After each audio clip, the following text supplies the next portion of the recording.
berdasarkan kepada maqasid syar'iyyah. Maknanya Islam ini, agama ni diturunkan ada maksud tujuan dia. Kita tahu ada 5 ataupun 6 asas. Salah satu dia disebut sebagai hifzul irdi, iaitu memelihara maruah seseorang. Jadi memelihara maruah ini adalah salah satu kenapa syariat Islam ini diturunkan. Jadi untuk memelihara maruah tadi tu, maka diadakan undang-undang tertentu. Kalau nak memelihara maruah seseorang itu, mesti ada satu syariat Islam yang ada dalam Al-Quran untuk tujuan tersebut. Dalam konteks ni lah Manina, kita ada undang-undang berkaitan dengan qazaf. Allah SWT sebut dalam Al-Quran, wallazina yarmunal muhsanat summa lam ya'tu bi arba'ati syuhada fajliduhum samaninal jaldah. Ini ayat yang saya bacakan tadi, makna ayat Quran tadi tu tujuan dia ialah untuk memelihara karamatul insan ataupun kemuliaan manusia tersebut. Sebab kalau manusia ini Allah sendiri yang memuliakan, pencipta memuliakan manusia, kalau manusia sendiri tidak memuliakan maruah seseorang, maka tidak ada guna di situ. Jadi untuk memastikan pemeliharaan kepada maruah seseorang itu, maka Allah SWT telah menyatakan bahawa telah mengadakan peruntukan berkaitan dengan qazaf tadi, di mana mereka-mereka yang menuduh mana-mana wanita-wanita yang salihat, yang baik, dengan perbuatan zina dan sebagainya, dengan tidak membawa 4 orang saksi, Quran sebut di situ fajliduhum samanina jaldah, maka hendaklah kamu rotan mereka ini dengan sebanyak 80 kali rotan. Okey, itu hukuman dia. Apa yang saya nak tekankan di sini ialah tentang pemeliharaan, betapa pentingnya maruah seseorang itu. Maka dalam konteks inilah saya, oleh kerana itu maksud syar'i yang ada, maka saya menasihati masyarakat Islam secara keseluruhannya.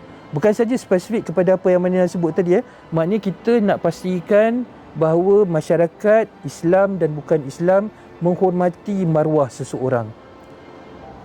Jangan sekali-kali kita membuat tuduhan yang boleh mengaibkan mana-mana individu. Apatah lagi kalau yang Manina sebut tadi tu melibatkan pemimpin negara tertinggi. Jadi sebab itulah Islam, kita kena bersifat profesional. Kita kena sentiasa mengingatkan diri kita untuk jaga mulut kita, pelihara maruah seseorang itu. InsyaAllah bila mana kita menutup aib dan menjaga maruah seseorang, Allah akan tutup aib kita dan jaga maruah kita, insyaAllah.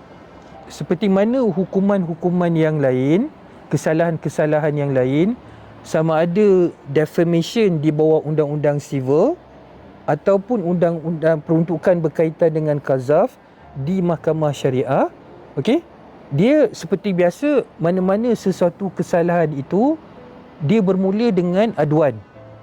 Okey, maknanya bila mana ada aduan dikemukakan, contohnya kalau ada aduan yang dikemukakan oleh pihak-pihak, contohnya civil suit yang difailkan oleh satu pihak terhadap pihak yang lain, atau ada laporan polis yang dikemukakan, di situlah ada tindakan yang dibuat dalam konteks undang-undang civil.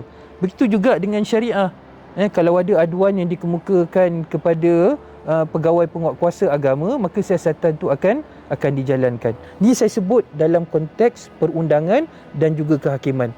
Kemudiannya, barulah mahkamah setelah mendengar pendakwa syar'i, dalam konteks mahkamah syariah, mendengar pembelaan tertuduh, barulah kemudian mahkamah akan buat keputusan sama ada hukuman ataupun kesalahan qazaf tadi itu telah berlaku ataupun tidak.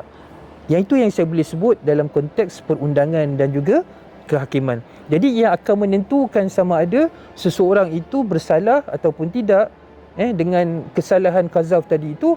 Mahkamah yang berbidang kuasa lah yang akan menentukan sama ada mahkamah civil ataupun mahkamah syariah.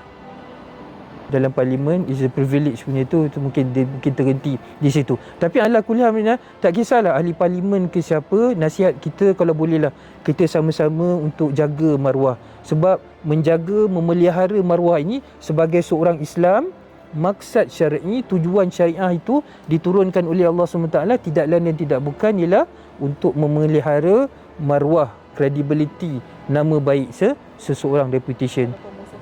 Walaupun musuh sendiri. Allah SWT sebut dalam Al-Quran ni kunu qawwamina lillahi syuhada bil qisti walau ala anfusikum.